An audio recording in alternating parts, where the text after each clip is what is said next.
चलिए अब हम पढ़ाएंगे, देखिए हम पढ़ाएंगे प्रकाश का प्रवर्तन, चैप्टर 1 है, एकदम बेसिक से समझाएंगे। देखिए पार्ट 3 है, आप लोग पार्ट 2 1 देखना चाहते हैं तो इस वीडियो के डिस्क्रिप्शन बॉक्स में उसका लिंक डाला गया है, आप लोग जाकर देख सकते हैं।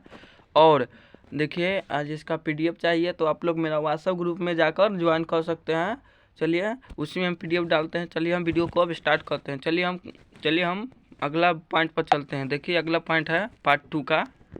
देखिए क्वेश्चन से संबंधित इसी संगति क्वेश्चन पूछा जाता है। देखिए पदार्थ कितने प्रकार के होते हैं, तो देखिए पॉइंट में पदार्थ मुख्य 3 प्रकार के होते हैं।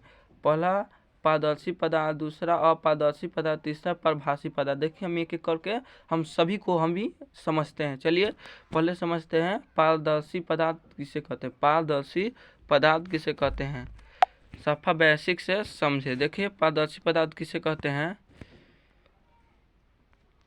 देखिए पारदर्शी पदार्थ किसे, वैसा पदार्थ जो किसी वस्तु से होकर पार कर दे आसानी से, उसे पारदर्शी पदार्थ कहते हैं। यानी वैसे पदार्थ जो किसी वस्तु से होकर आसानी से पार कर देता हो उसे पारदर्शी। जैसे आप लोग एक बार ट्राई कीजिएगा, एक कांच लीजिएगा और एक बत्ती लीजिएगा, कांच से बत्ती की मतलब बत्ती को बारिएगा, उस उधर से एक आदमी को कहिएगा देखने के लिए, तो आप लोग मतलब उधर से कहिएगा देखने के लिए, तो प्रकाश आसानी से पार करता है। जैसे देखिए ऐसे देखिए बत्ती में कांच का उपयोग किया जाता है, और बत्ती क्यों पार कर जाता है कांच से होकर, उससे वो पारदर्शी पदार्थ इसलिए होता है क्योंकि वो बत्ती का कांच पारदर्शी पदार्थ होता है। चलिए हम आगे चलते हैं। अब देखिए आगे है अपारदर्शी पदार्थ। देखिए क्या है अपारदर्शी पदार्थ किसे कहते हैं।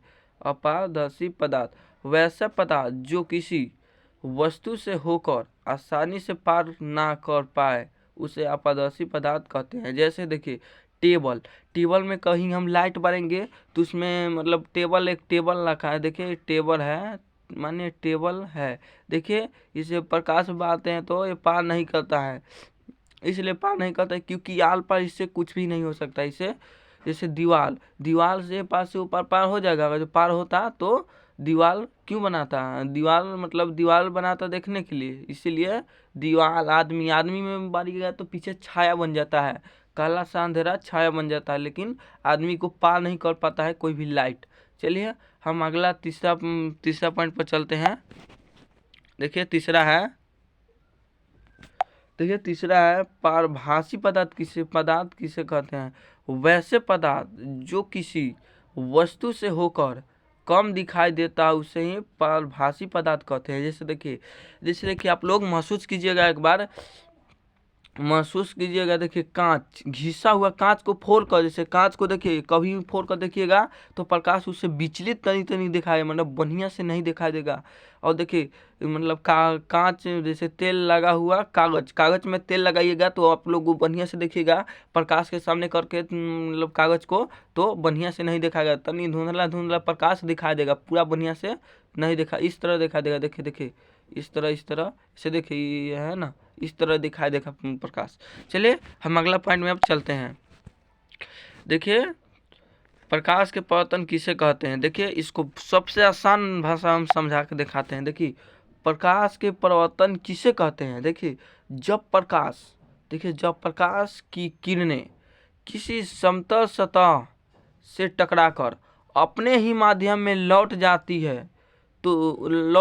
है उसे प्रकाश का परावर्तन कहते हैं। जैसे देखिए एक उदाहरण के साथ देखिए बताते हैं। देखिए यहाँ उदाहरण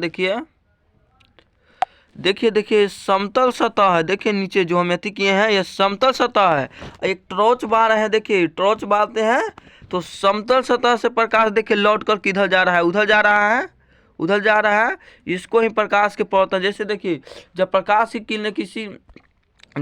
की किरणें किसी समतल सतह से टकराकर अपने ही माध्यम में लौट जाए, जिस गति आया उसी माध्यम में लौट जाए तो इसके ही प्रकाश के परावर्तन कहते हैं। चलिए अगला पॉइंट पर हम चलते हैं।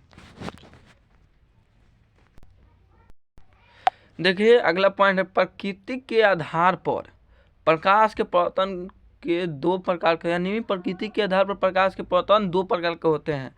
पहला है निर्मित परिवर्तन और दूसरा अनियमित परिवर्तन। हम पहले जानते हैं निर्मित परिवर्तन किसे कहते हैं, तो चलिए हम जानते हैं। देखिए चलते हैं हम, देखिए नियमित परिवर्तन किसे कहते हैं। देखिए नियमित परावर्तन किसे कहते हैं, वैसे परिवर्तन जो चिकनी और चमकीले सतह पर नियमित रूप से होता है उसे नियमित परिवर्तन कहते हैं। देखिए अगर हम किसी, देखिए जैसे देखिए समतल सतह है, यहाँ से प्रकाश भेजेंगे तो फिर यहीं लौटेगा, फिर यहीं यहीं यहीं यहीं, लेकिन एक दूसरे से विचलित नहीं होगा, सीधे जाएगा। जैसे देखिए कांच, जल, और कांच में छोड़ेंगे तो इधर उधर नहीं जाएगा, क्योंकि मतलब वो क्योंकि थी मतलब उखल नहीं है, इधर उधर नहीं है, लेकिन वो समतल है, इसीलिए इधर उधर नहीं जाएगा, इसी तरह जाते ही रहेगा। चलिए हम आगे देखते हैं।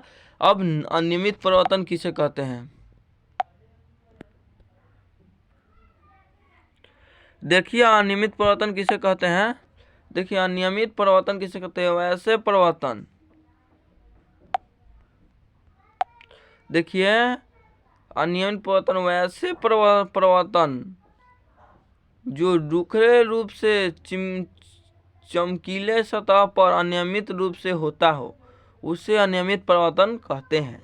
जैसे देखिए दीवाल है, देखिए इस तरह होता है ना दीवाल, चाहे कोई भी, देखिए दीवाल, मकान, ऐसे देखिए इधर से प्रकाश छोड़ेंगे तो इधर इधर इधर इधर, कभी इधर इधर, लेकिन ये समतल सतह नहीं, इसीलिए बराबर नहीं बनेगा पृथ्वी। जैसे देखिए परिवर्तन, देखिए परिवर्तन हो रहा है, देखिए ये परिवर्तन अपवर्तन, परिवर्तन मतलब परिवर्तन नहीं, देखिए परिवर्तित किरण है या अपतित किरण है, ऊपर जाता है परिवर्तित किरण, नीचे आता है अपतित किरण, ऊपर जाता है परिवर्तन, नीचे अपतित, ऊपर पतित, नीचे अपतित।